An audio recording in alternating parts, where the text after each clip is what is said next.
Welcome everyone this afternoon.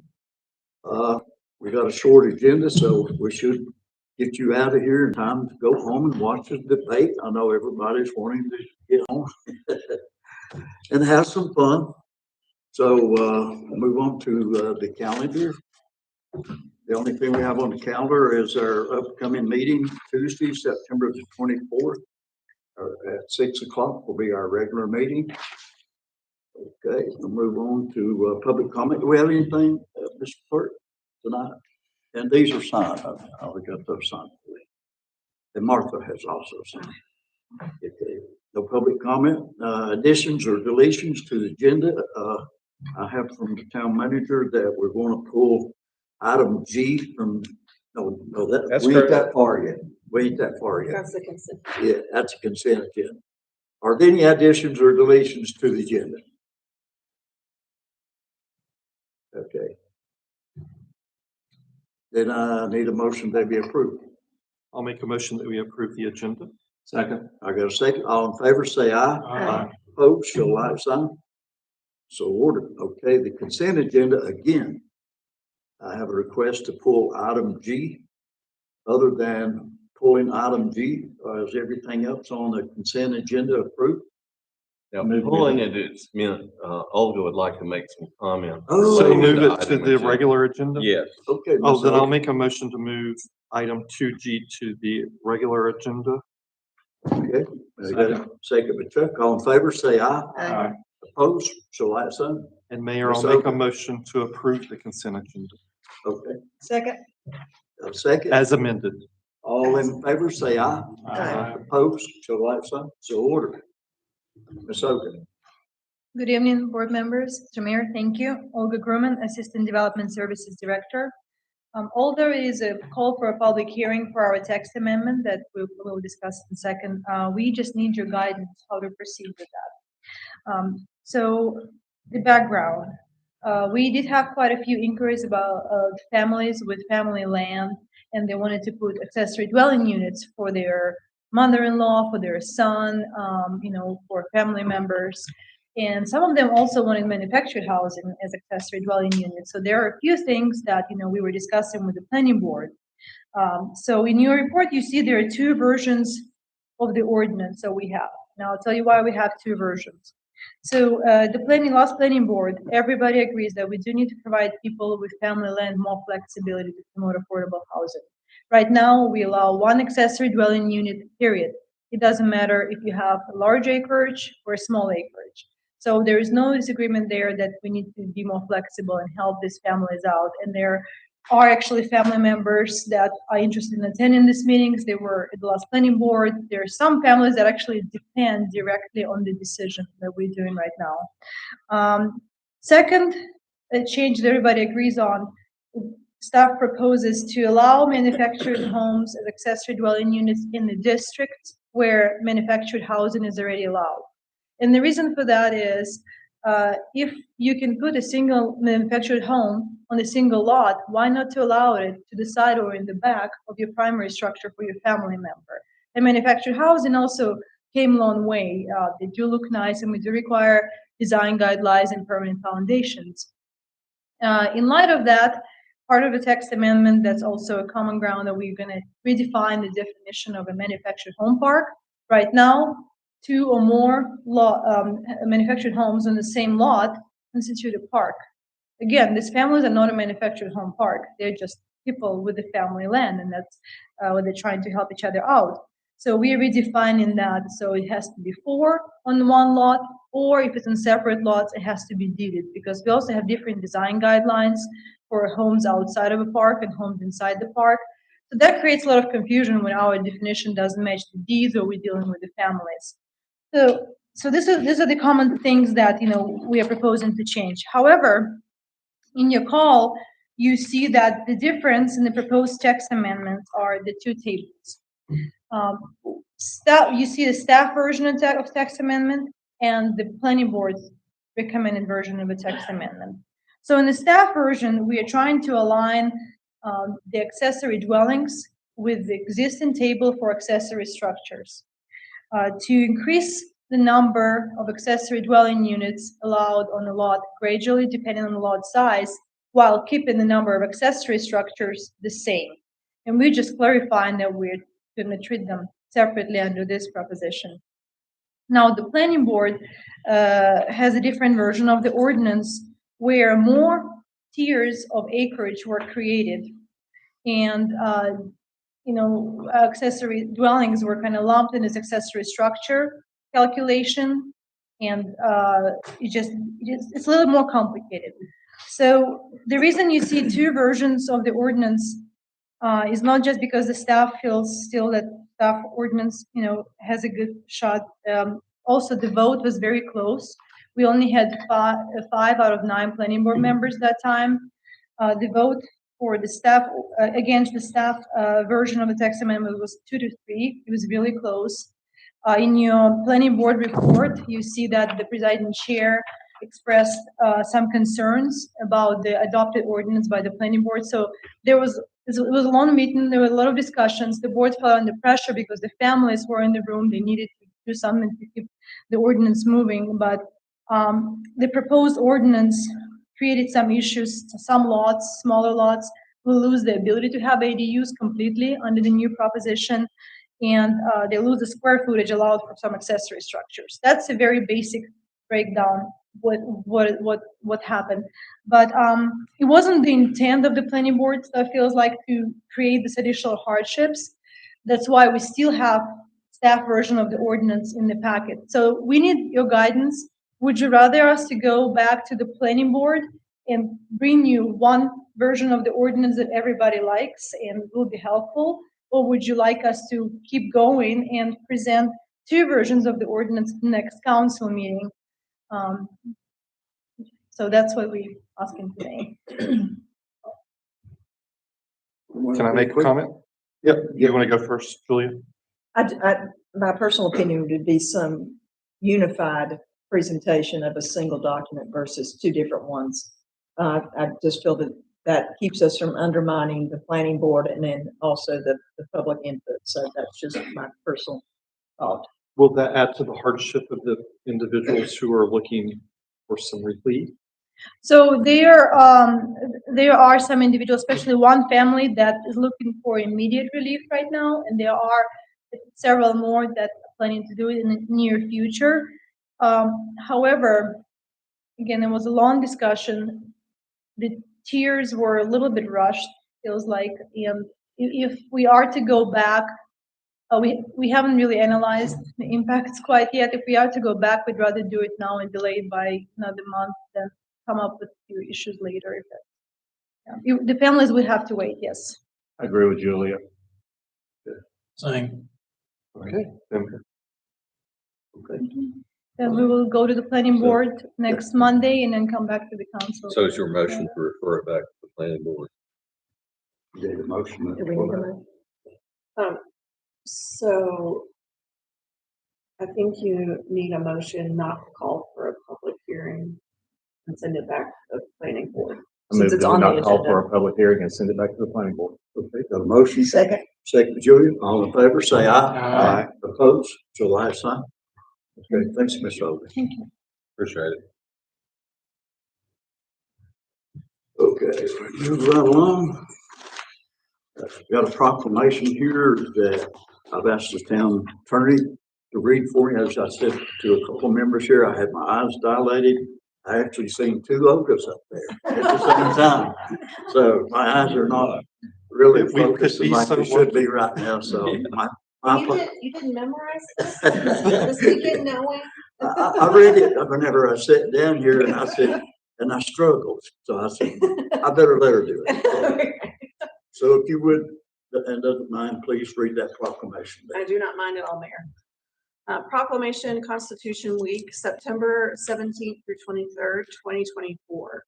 Whereas September 17, 2024 marks the 237th anniversary of the drafting of the Constitution of the United States of America by the Constitutional Convention. And whereas it is fitting and proper to accord official recognition to this enduring document on this anniversary and to the patriotic celebrations which will commemorate the occasion.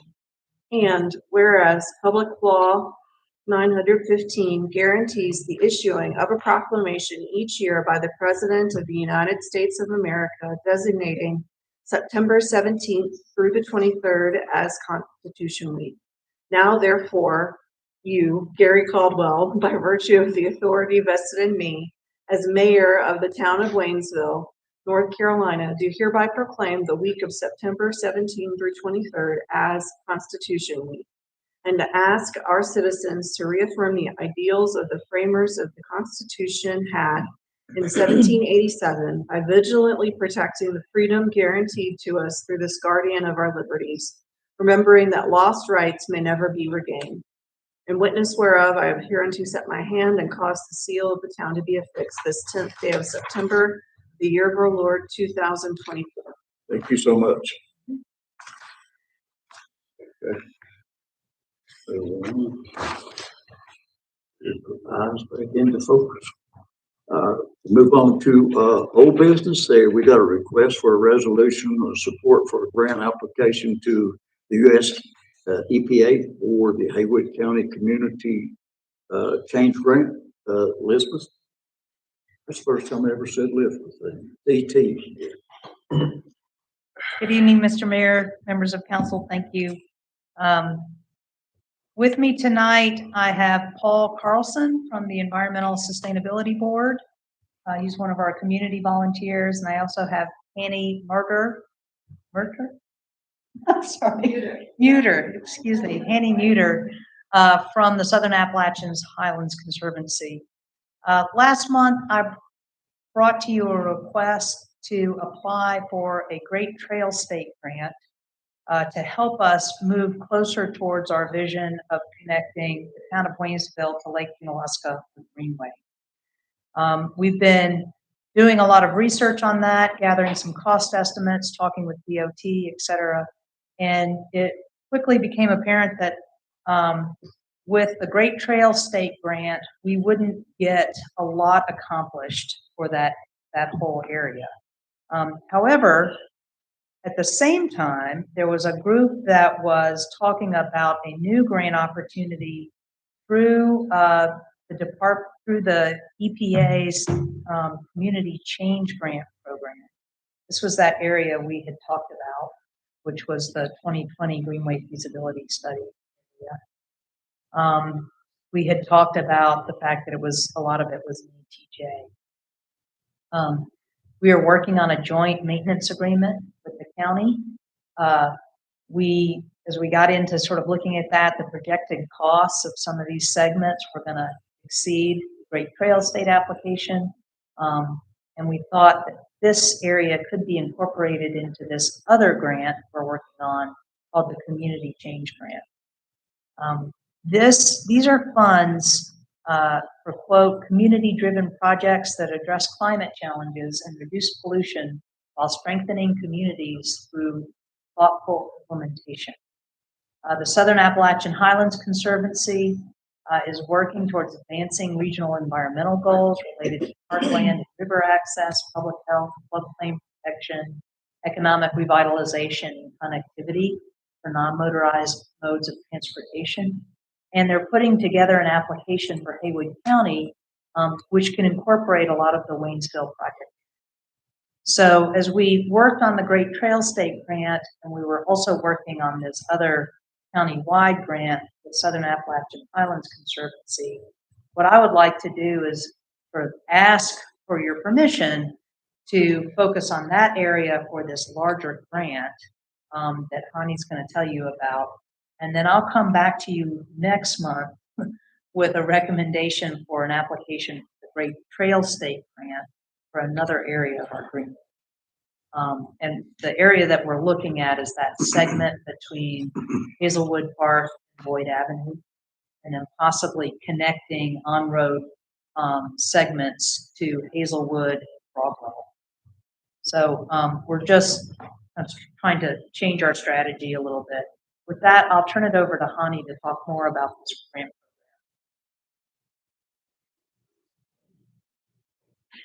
program. Thanks, Elizabeth, and thanks for the opportunity to present today. Some additional background on the Community Change Grant. It's a one-time $2 billion amount coming out of the Inflation Reduction Act through the EPA. And these grants that they're wanting to give out to communities are between 10 and 20 million. And a big thing is that they require no match. So that's quite the opportunity for communities.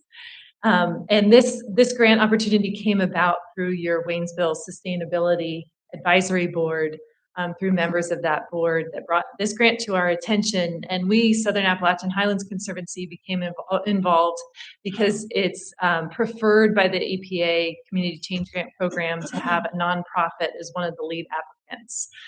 So we're a nonprofit land trust that serves Haywood County and surrounding counties, and we have experience working with large federal grants. So that's we were asked to be a part of this. So Elizabeth did some background on this, so I'll go pretty quickly, but community-based projects focusing on community health and climate impacts and sustainability. So this is a graphic of how it works and how the Community Change Grant structure works. So the lead applicant has a statutory partner. We're in discussion with Haywood Advancement Foundation, and they're meeting in a couple of weeks to solidify that or review that. And then those two, lead applicant and statutory partner, work with a lot of collaborating entities. So, right, a big objective of this grant is they want to see a lot of community partners. So we spent the last several months reaching out to different stakeholders within the county, nonprofits, all the towns, the county, and talking on the staff level about what are your needs, what's important, talking to the DOT. And out of that came the idea for an application. Oh, it's pausing.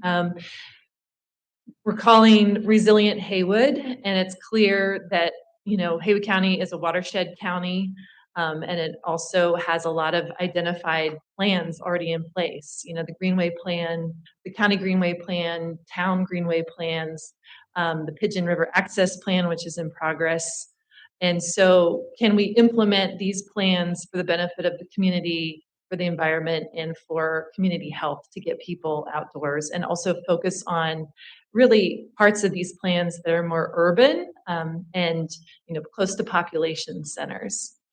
So in this application, as far as Greenway and Blueway, what we're calling Blueway, which is river access, potential projects that are included are for Waynesville area, which I acknowledge that some of this is in the ETJ, but Richland Creek and the Raccoon section between Howell Mill Road and the future bike park for the county, not going south, but just that section and around Lake Junaluska School.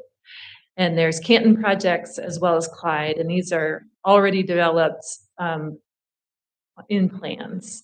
And then the second section of really focus of this application is, focusing on clean water, and thinking about flood risk. Haywood County has experienced significant flooding events in the last 20 years.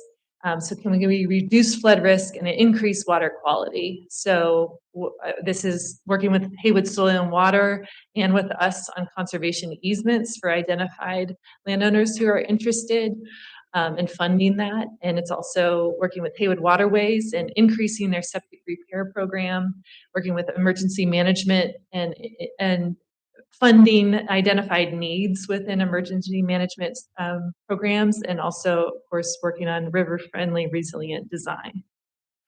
And in this would be funds for grant administration, as well as we're hearing a need is capacity. So capacity is part of the grant application to help support the towns, the county, all the staff of these organizations to do this work. Because, a grant application of 10 to 20 million comes with a lot of work too. So that would be part of it. And so I will turn it over to Elizabeth. Yeah. You'll see in your packet, what we're asking tonight is you to adopt this resolution of support for us to apply for this community change grant. And to allow us to continue working with the Southern Appalachian Highlands Conservancy as part of this initiative. We'd also then again refocus the Great Trail State grant application to Hickory Hollow, Boyd Avenue, that segment. Because, by the way, that application moved back to November, so we have a little bit more time. What I'd like to do is bring you that full grant application sometime in October after I've had a little bit more time to work on cost estimates. But we wanted to get your input and to make sure that you were aware of our process here as we try to leverage some funding into Haywood County for a lot of different initiatives. It's under the umbrella of climate change, but it actually hits multiple goals that we've already been working on. So we think this is a great opportunity. Anyone have any questions for these folks? I'd just like to thank Connie and the Southern Highlands, Appalachian Highlands Conservancy for taking this on. This is a huge grant. You've already spent a lot of time, obviously. It's going to take a whole lot more time. So thank you so much for working with us. I have a little bit of a question / comment. I don't even know, and it probably predates my coming onto the council back in 2015, but I know ever since I've been on the council, we've been working on Greenway, and it just seems to me that finally, after all this pushing that rock up that hill, we seem to be making a little bit of progress, and I am so excited to see that all y'all's hard work really begin to come to fruition. So the question I have is, do you have a sense of, and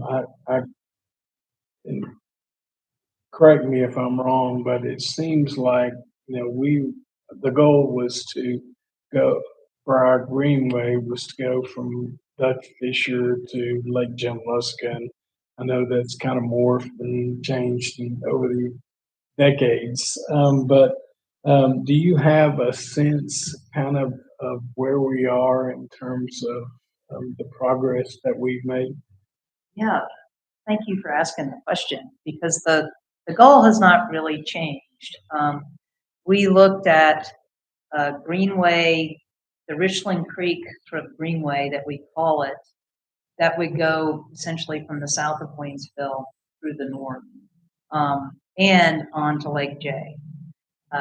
Over the last 10 years, we've done feasibility studies.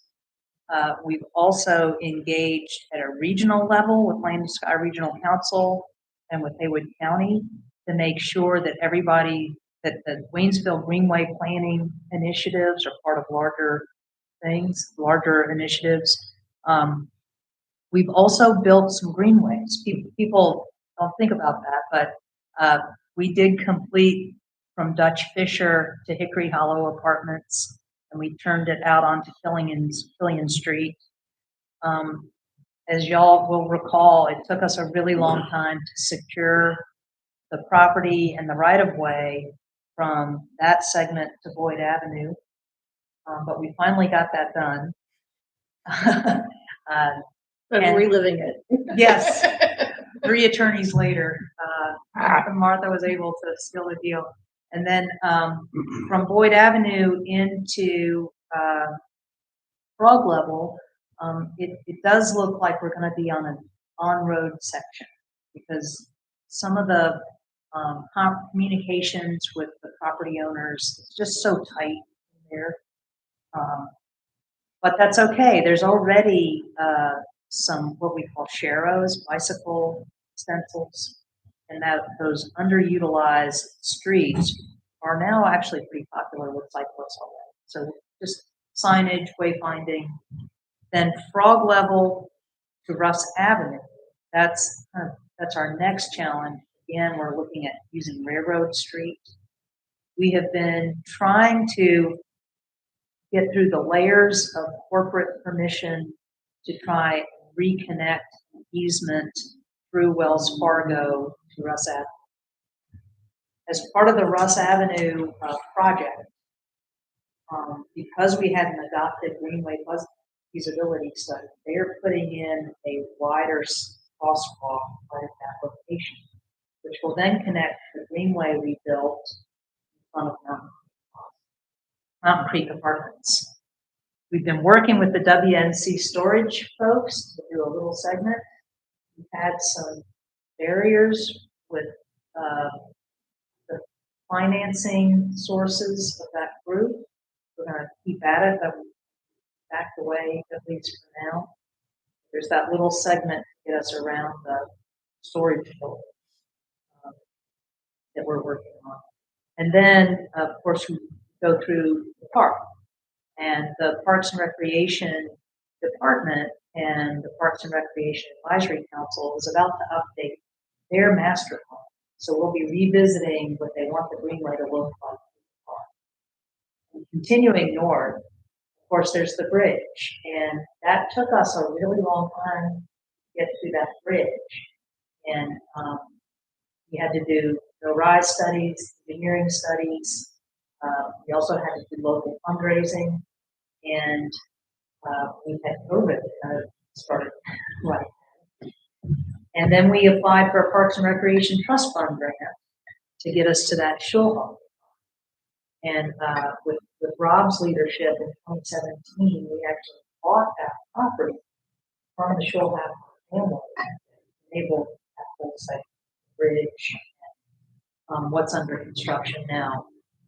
It's a good time to let y'all know that that greenway that was funded through the PARTEP program and the ARPA funds that you guys worked us with. We had a contractor work on that greenway. We have some issues with the construction itself. We've gone back to that contractor to ask them to do portions of all of it. So we have some delay in actually finishing up that project. You may hear from your constituents that we've shut the greenway part off at the bridge. And the reason for that is because there's still construction out there. Ask them to come back. So that's where we're at. This segment that we're talking about tonight would involve a lot of private property, Woodland Drive, and then kicking out onto Howell Mill Road. What you recognize in the Groves at Water Edge apartment complex is we asked them to build a sidewalk with greenway standing. So there's actually a 10 to 12 foot wide greenway segment on Groves to Groves Edge. Our goal is to bring that greenway all the way to Asheville Highway. From there to go either direction along Asheville Highway, with the southern goal to be at the greenway all the way to Lake Pulaski Elementary School, new bicycle park, Francis Road, and north to get a better greenway segment and environment up to Industrial Park Drive to pick up the Lake Pulaski. That trail, just another side note, is temporarily closed because of the bridge replacement work. People are still walking on it. And when they finish that project, they're supposed to put the greenway trail back in. So that's a lot of that's a snapshot of the last 10 years, John. It's been it's all about trying to do what we can. Yeah.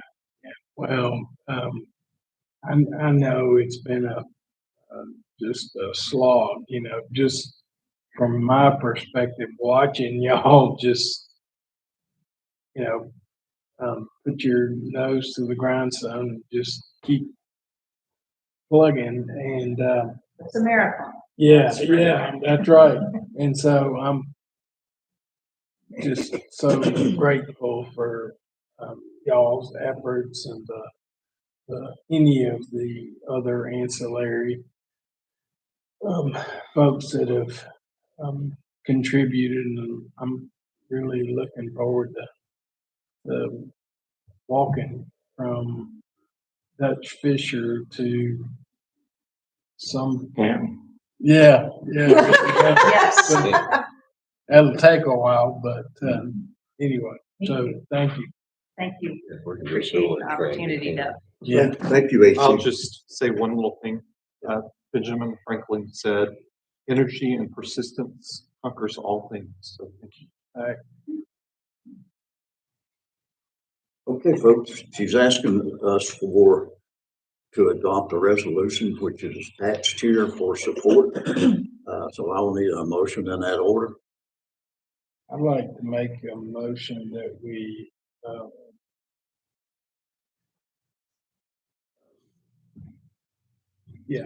that we adopt the attached, make a motion to adopt the attached, letter of support for the US EPA. Second. A second. All in favor, say aye. Aye. Opposed, so light sign. Thank- And a little bit, catch up a bit because I'm old. I remember one of the folks, and he's still with the town of Waynesville in the recreation park. In the late '90s, started working on the Greenway. And ET knows what I'm talking about. I cannot place his name right now. Tim Plowman. Tim Plowman. Was part of the original. Yeah, that started that.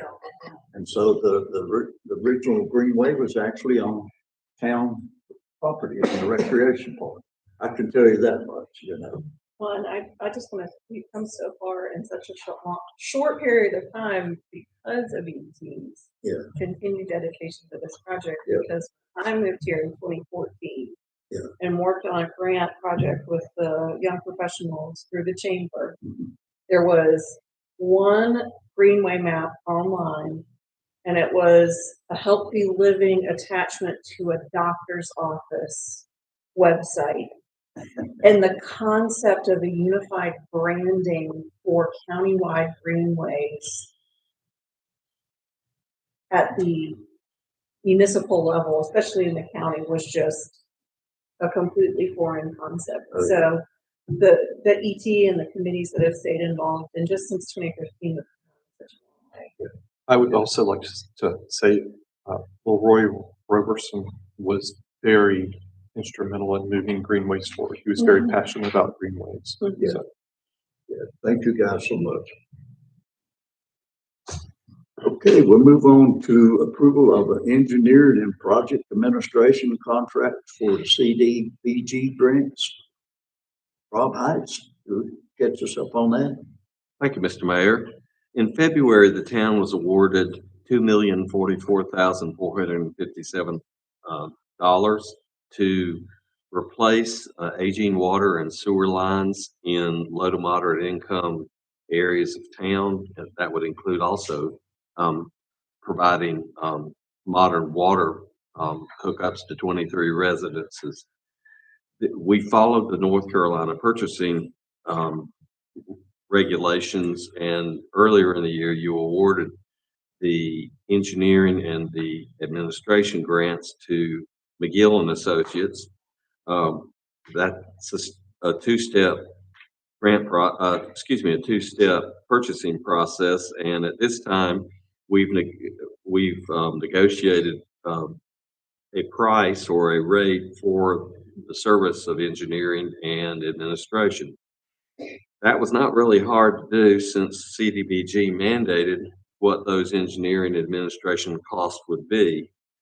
That would be $117,900 for the water grant and $127,000 for the sewer grant. The admin is $61,300 for the water grant and $104,390 for the sewer grant. Sewer being more difficult to engineer and administer than water. So at this time, your staff recommends that you approve contracts for engineering and project administration for CDBG 23I 4153 and CDBG 25I 4154. Sounds like one of the quarterbacks like I listened to over the. Anyway, I actually have to read that into the record because the CDBG requires it. And I'm happy to answer any questions. I move that we adopt the contract as outlined by Mr. Heights. Okay. With specific reference to the specific numbers. Okay, yeah. CDBG, I grant CDBG 23I4153 and CDBG 25I4154. I'll second. Okay, got a motion and a second. All in favor, say aye. Aye. Opposed, show like sign. If you're speaking of football, Colin, can't leave out the word Omaha. Omaha, Correct? Peyton Am I Manning. correct, Julia? Yes, sir. You have to put in the word Omaha. All right, communication from staff, managers report. Rob, you have anything for us? No, sir. Thank you. Okay, Ms. Town Turner? I do not. Okay. Okay, communication from the mayor and the staff. I have a question. I'm glad that E.T. and Olga's here. I had a complaint and I wasn't sure. I know Kent, I checked with Kent and they have an ordinance against people blowing or mowing their grass trimmings out in the street. Do we have an ordinance for that? I can't believe Not that I know of. Yeah, It's not an unusual ordinance for cities to have, but it's a unusual ordinance for cities to yeah. administer. I spoke with Lisa, the town manager in Kenton about it, and said she wouldn't mind at all. Give us kind of a copy of their ordinance, unless you want to fabricate our own. If that's something you'd like us to work on. It's a fairly common ordinance among cities. Well, yeah, and we can pull it from the internet. We can send it to And- us. Yeah. Happy to- Yeah, Please understand the implications of the enforcement. Uh-huh. And understand that we do have leaf pickup that we request that they put them on the street. Yeah. we can get I just think that it probably is fitting since we have a stormwater management plan. This should be number one on a stormwater management plan. People blowing their grass out, going in our drains, stopping up the drains. So it's obvious that this would be something that I feel like we should move on first. Anybody else want to chime I in will on that? tell you, I get lots of blown leaves and grass from the golf course right across the street from me. So I would be in favor of pursuing that. Chuck? Any- I think we could buy you a leaf blower too. Yeah. Sure, yeah, we can certainly look at it. Absolutely. I love the idea and theory, but my concerns would echo Rob's and how do we enforce it? Yeah. And so That would be something that E.T. you could look into to see if that would fall under our code enforcement guys or something. If we got a complaint and if it was well known that we do have an ordinance now, someone could call in to the town. And because this person has been telling me quite a bit about this, so it's concerning to the public out there that this is happening. Probably, just like Anthony said, he's got a complaint and I have a complaint, so I'm sure there's other folks. Well, Mayor, just if we could be part of a public hearing on the document. Yeah. I have due process concerns. With most of our code ordinance violations, there's evidence on the property of the violation. Yeah. Right, so there's an abandoned vehicle on the property, there's trash on the property, there's overgrown weeds on the property. So when our code enforcement person arrives at the property, they can visually and personally document and confirm that there's a violation of ordinance. Yeah. With this ordinance, we're complaining, we would be enforcing people, we would be prohibiting people from removing things from their property. And so conceivably, we would end up sending code enforcement officials out, finding grass in the street. In front of their property. But it's also in front of multiple properties. So which house did it come from?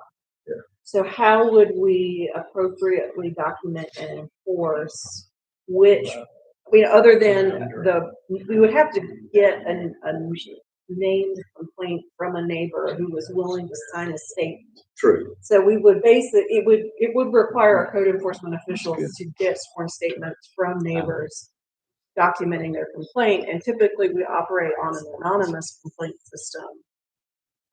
So that's my only concern, that we would need to weigh in how this ordinance was phrased and enforced. It would be a delicate balance.